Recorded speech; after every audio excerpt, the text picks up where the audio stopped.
اللهم صل على سيدنا محمد وعلى آل سيدنا محمد وبارك وسلم. عن عمر بن الخطاب رضي الله تعالى عنه قال قال رسول الله صلى الله تعالى عليه وسلم إنما الأعمال بالنيات وإنما لامرئ ما نوى فمن كانت هجرته إلى الله ورسوله فهجرته إلى الله ورسوله ومن كانت هجرته إلى دنيا يصيبها أو امرأة يتزوجها فهجرته إلى ما هاجر إليه. وعن عمر بن الخطاب رضي الله تعالى عنه قال بينما نحن عند رسول الله صلى الله تعالى عليه وسلم ذات يوم إذ طلع علينا رجل شديد بياض الثياب شديد سواد الشعر لا يرى عليه أثر السفر ولا يعرفه منا أحد حتى جلس إلى النبي صلى الله تعالى عليه وسلم فأسند ركبتيه إلى ركبتيه ووضع كفيه على فخذيه وقال يا محمد أخبرني عن الإسلام. قال الإسلام أن تشهد أن لا إله إلا الله وأن محمد رسول الله وتقيم الصلاة وتؤتي الزكاة وتصوم رمضان وتحج البيت إن استطعت إليه سبيلا. قال صدقت. فعجبنا له يسأله ويصدقه. قال فأخبرني عن الإيمان. قال أن تؤمن بالله وملائكته وكتبه ورسله واليوم الآخر وتؤمن بالقدر خيره وشره. قال صدقت. قال فأخبرني عن الإحسان. قال أن تعبد الله كأنك تراه فإن لم تكن تراه فإنه يراك. قال فأخبرني عن الساعة. قال ما المسؤول عنها بأعلم من السائل. قال فأخبرني عن إمارتها. قال أن تلد الأمة ربتها وأن ترى الحفاة العراة العالة رعاء الشاء يتطاولون في البنيان. ثم انطلق فلبثت مليا ثم قال لي يا عمر أتدري من السائل؟ قلت الله ورسوله أعلم. قال فإنه جبريل أتاكم يعلمكم دينكم. رواه مسلم. ورواه أبو هريرة مع اختلاف وفيه وإذا رأيت الحفاة العراة ثم البكم ملوك الأرض في 5 لا يعلمهن إلا الله. ثم قرأ إن الله عنده علم الساعة وينزل الغيث الآية متفق عليه. وعن ابن عمر رضي الله تعالى عنه قال قال رسول الله صلى الله تعالى عليه وسلم بني الإسلام على 5 شهادة أن لا إله إلا الله وأن محمدا عبده ورسوله وإقام الصلاة وإيتاء الزكاة والحج وصوم رمضان متفق عليه. وعن أبي هريرة رضي الله تعالى عنه قال قال رسول الله صلى الله تعالى عليه وسلم الإيمان 70 شعبة فأفضلها قول لا إله إلا الله وأدناها إماطة الأذى عن الطريق والحياء شعبة من الإيمان. وعن عبد الله بن عمرو رضي الله تعالى عنه قال قال رسول الله صلى الله تعالى عليه وسلم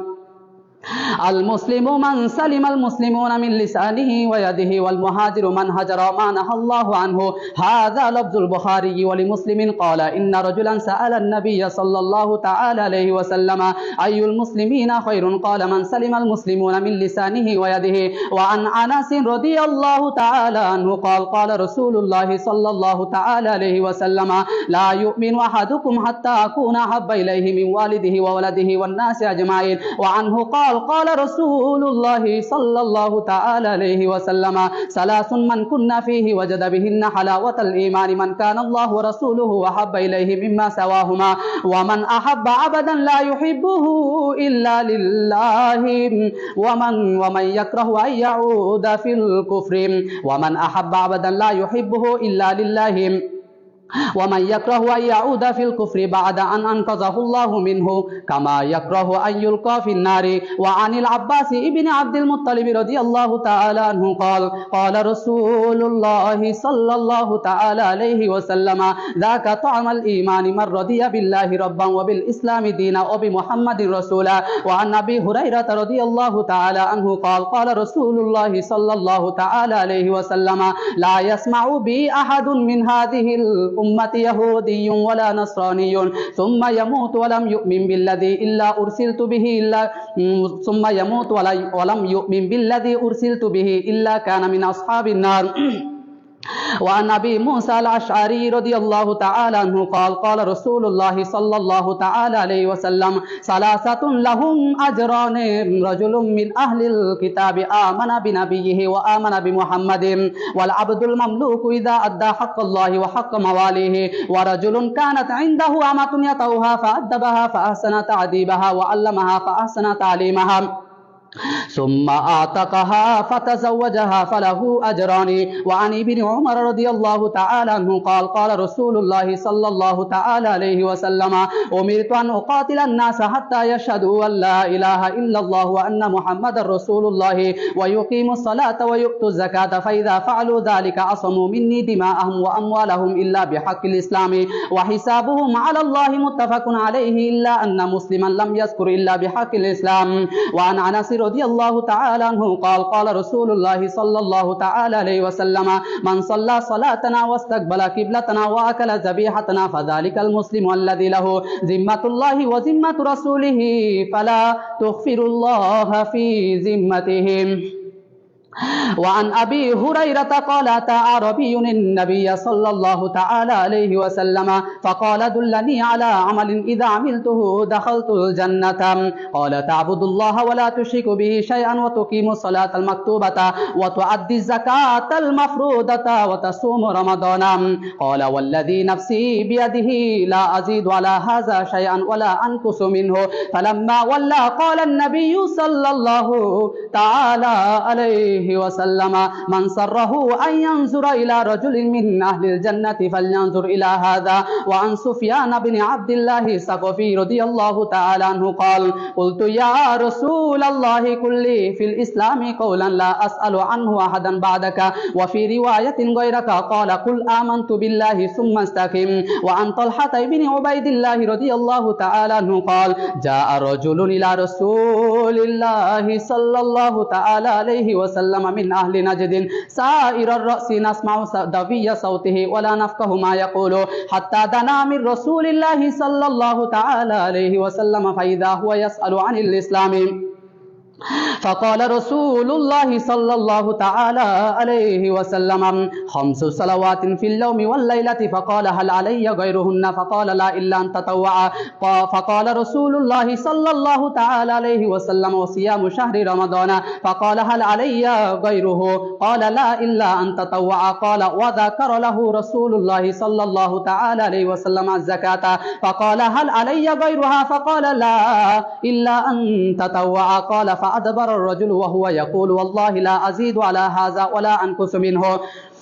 فقال رسول الله صلى الله تعالى عليه وسلم أفلح الرجل إن صدق. وعن ابن عباس رضي الله تعالى عنه قال إن وفد عبد القيس لما أتوا النبي صلى الله تعالى عليه وسلم قال رسول الله صلى الله تعالى عليه وسلم من القوم أو من الوفد قالوا ربيعة قال مرحبا بالقوم أو بالوفد غير خزايا ولا ندامة قالوا يا رسول الله إن لا نستطيع أن نأتيك إلا في الشهر الحرام وبيننا وبينك هذا الحي من كفار مضر فمرنا بأمر فصل نخبر به من وراءنا وندخل به الجنة. وسألوه عن الأشربة فأمرهم ب4 ونهاهم عن 4 أمرهم بالإيمان بالله وحده قال تدرون ما الإيمان بالله وحده قالوا الله ورسوله أعلم قال شهادة أن لا إله إلا الله وأن محمد رسول الله وإقام الصلاة وإيتاء الزكاة وصيام رمضان وأن تعطوا من المغنم الخمس ونهاهم عن 4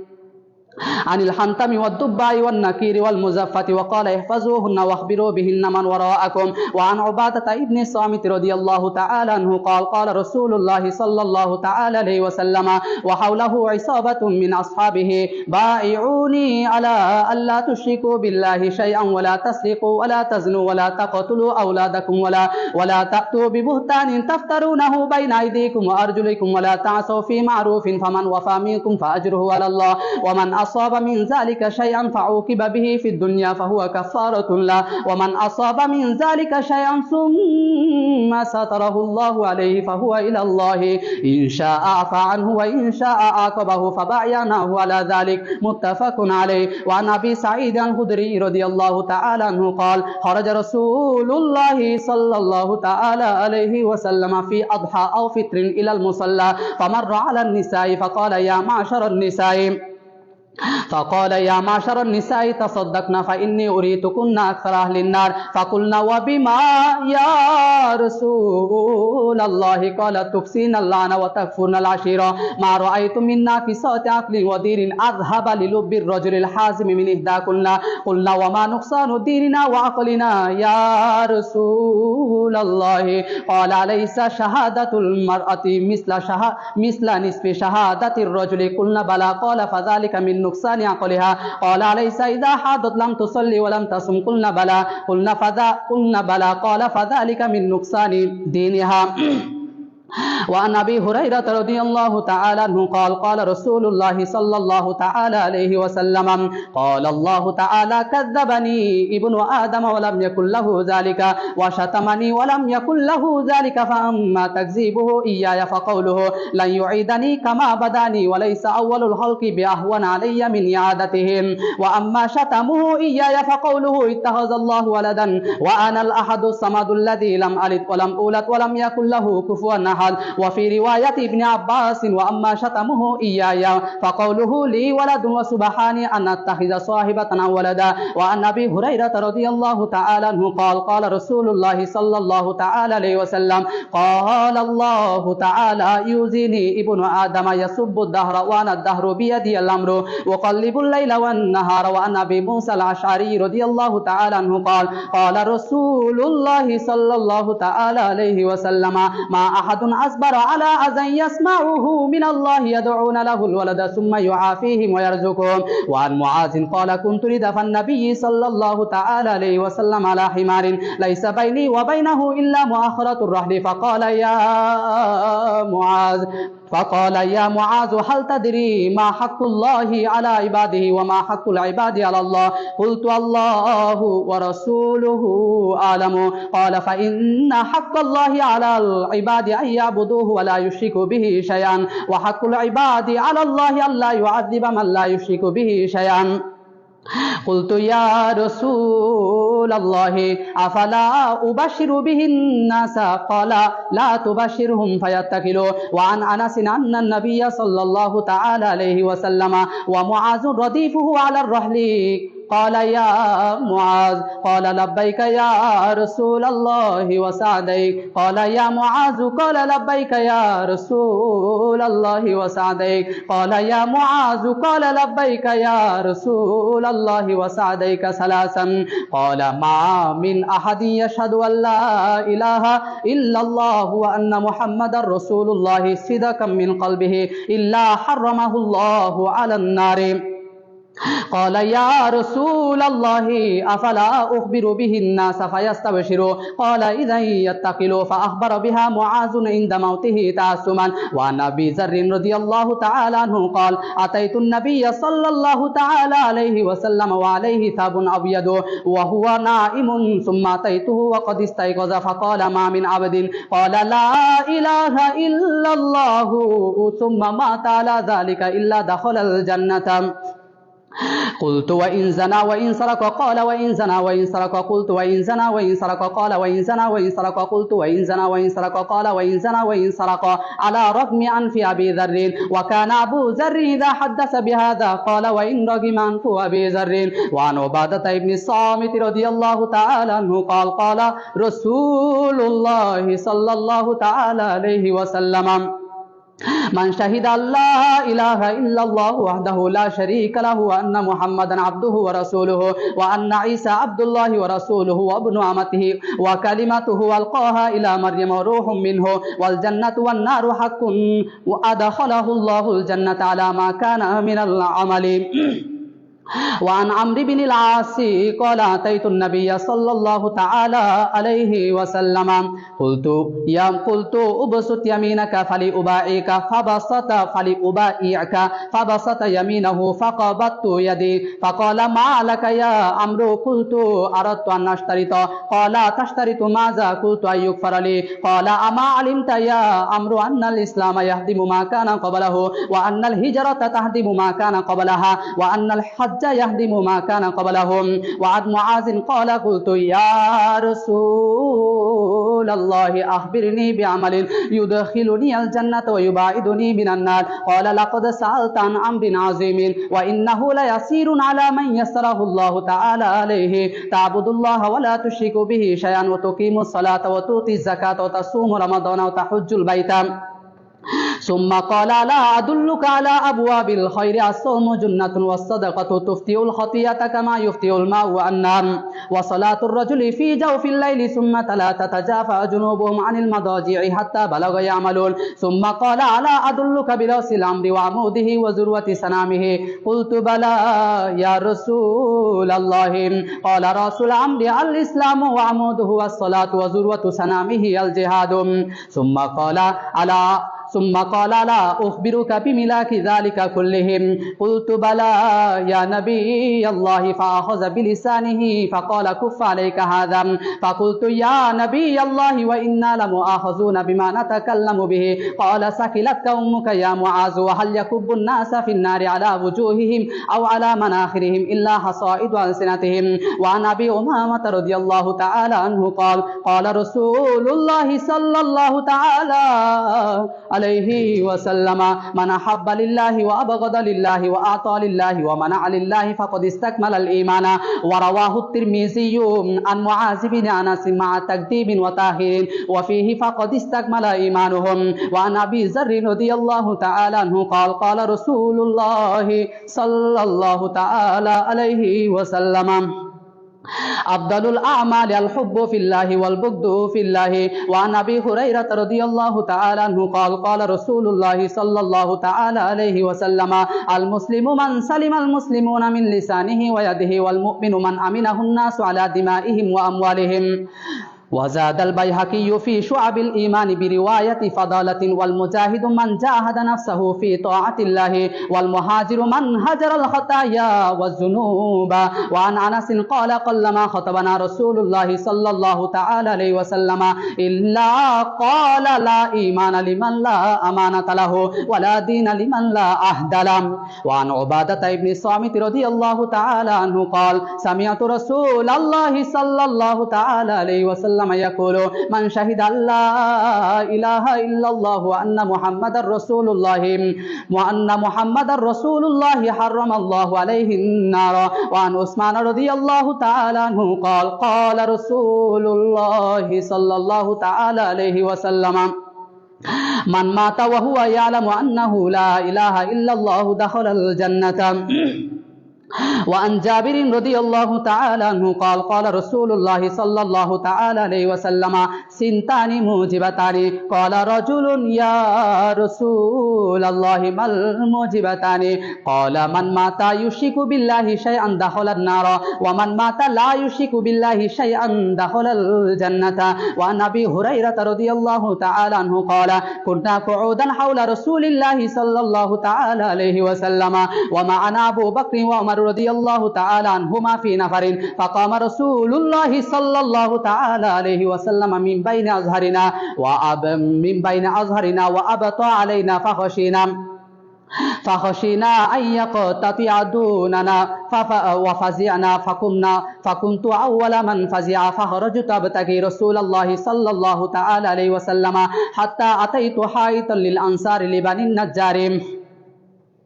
لبني النجار فدرت به هل أجد له بابا فلم أجد فإذا ربيع يدخل في جوف حائط من بير خارجة والربيع الجدول فاحتفظت فدخلت على رسول الله صلى الله تعالى عليه وسلم فقال أبو هريرة فقلت نعم يا رسول الله قال ما شأنك قلت كنت بين أظهرنا فأبطأت علينا فخشينا أن تقتطع دوننا ففزعنا فكنت أول من فزع فأتيت هذا الحائط فاحتفظت كما يحتفظ الثعلب وهؤلاء الناس ورائي فقال يا أبا هريرة وأعطاني نعليه فقال اذهب بنعلي هاتين فمن لقيك من وراء هذا الحائط يشهد أن لا إله إلا الله مستيقنا بها قلبه فبشره بالجنة فكان أول من لقيت عمر فقال ما هاتان النعلان يا أبا هريرة قلت هاتان على رسول الله صلى الله تعالى عليه وسلم يبعثني بهما من لقيت يشهد أن لا إله إلا الله مستيقنا بها قلبه بشرته بالجنة فضرب عمر بين ثديي فهررت لإستي فقال ارجع يا أبا هريرة فرجعت إلى رسول الله صلى الله تعالى عليه وسلم فأجهشت بالبكاء وركبني عمر وإذا هو على إسرهم فقال رسول الله صلى الله تعالى عليه وسلم ما لك يا أبا هريرة قلت لقيت عمرا فأخبرته بالذي بعثتني به فضرب بين ثديي ضربة خررت لإستي فقال ارجع فقال رسول الله صلى الله تعالى عليه وسلم يا عمر ما حملك على ما فعلت قال يا رسول الله بأبي أنت وأمي أبعثت أبا هريرة بن عليك من لقي يشهد أن لا إله إلا الله مستيقنا بها قلبه بشره بالجنة قال نعم قال فلا تفعل فإني أخشى أن يتكل الناس عليها فخلهم يعملون فقال رسول الله صلى الله تعالى عليه وسلم فخلهم وعن معاذ بن جبل رضي الله تعالى عنه قال لي رسول الله صلى الله تعالى عليه وسلم مفاتيح الجنة شهادة أن لا إله إلا الله وعن عثمان رضي الله تعالى عنه قال إن رجالا من أصحاب النبي صلى الله تعالى عليه وسلم حين توفي حزنوا عليه حتى كاد بعضهم يوسوس قال عثمان وكنت منهم فبين أنا جالس مر علي عمر وسلم فلم أشعر بهم فاشتكى عمر إلى أبي بكر رضي الله تعالى عنهما ثم أقبل حتى سلم علي جميعا فقال أبو بكر ما حملك ألا ترد على أخيك عمر سلامهم قلت ما فعلت فقال عمر بلى والله لقد فعلت قال قلت والله ما شعرت أنك مررت ولا سلمت قال أبو بكر صدق عثمان قد شغلك عن ذلك أمر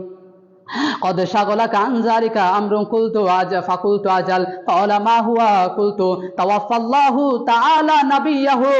صلى الله تعالى عليه وسلم قبل أن نسأله عن نجاة هذا الأمر قال أبو بكر قد سألته عن ذلك فقمت إليه وقلت له بأبي أنت وأمي أنت حق بها فقال أبو بكر قلت يا رسول الله ما نجاة هذا الأمر فقال رسول الله صلى الله تعالى عليه وسلم من قبل مني الكلمة التي عرضت على أمي فردها فهي له نجاة وعن المقداد أنه سمع رسول الله صلى الله تعالى عليه وسلم يقول لا يبقى على ظهر الأرض بيت مدر ولا وبر إلا أدخله الله كلمة الإسلام بعز عزيز وذل ذليل إما يعزهم الله فيجعلهم من أهلها أو يذلهم فيدينون لها قلت فيكون الدين كله لله وعن وهب بن منبه قيل له أليس لا إله إلا الله مفتاح الجنة قال بلى ولكن ليس مفتاح إلا وله أسنان فإن جئت بمفتاح له أسنان فتح لك وإلا لم يفتح لك وعن أبي هريرة رضي الله تعالى عنه قال قال رسول الله صلى الله تعالى عليه وسلم إذا أحسن أحدكم إسلامه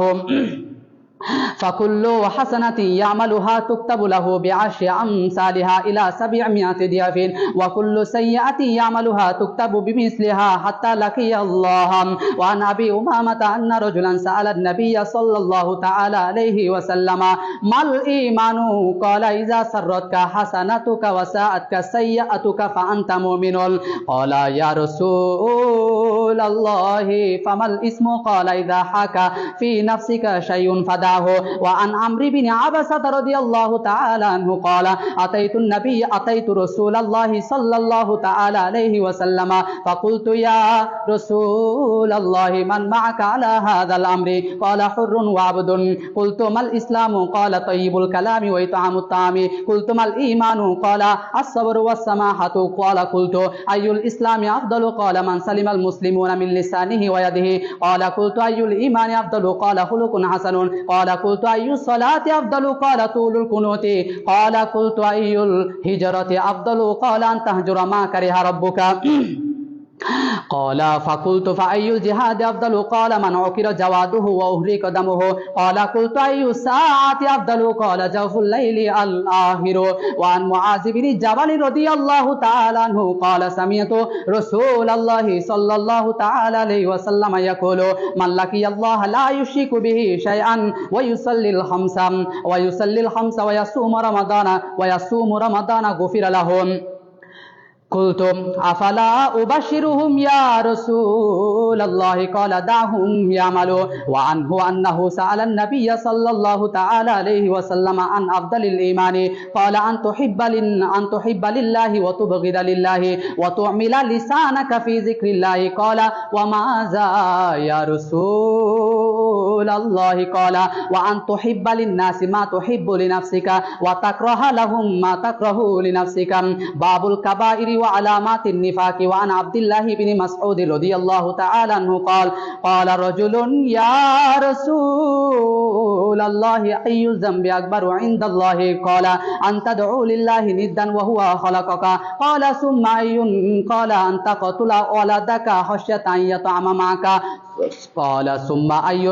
قال ثم أي قال أن تزني حليلة جارك فأنزل الله تصديقها والذين لا يدعون مع الله إلها آخر ولا يقتلون النفس التي حرم الله إلا بالحق ولا يزنون وعن عبد الله بن عمرو رضي الله تعالى عنه قال رسول الله صلى الله تعالى عليه وسلم الكبائر الإشراك بالله وعقوق الوالدين وقتل النفس واليمين الغموس وفي رواية أنس وشهادة الزور بدل اليمين الغموس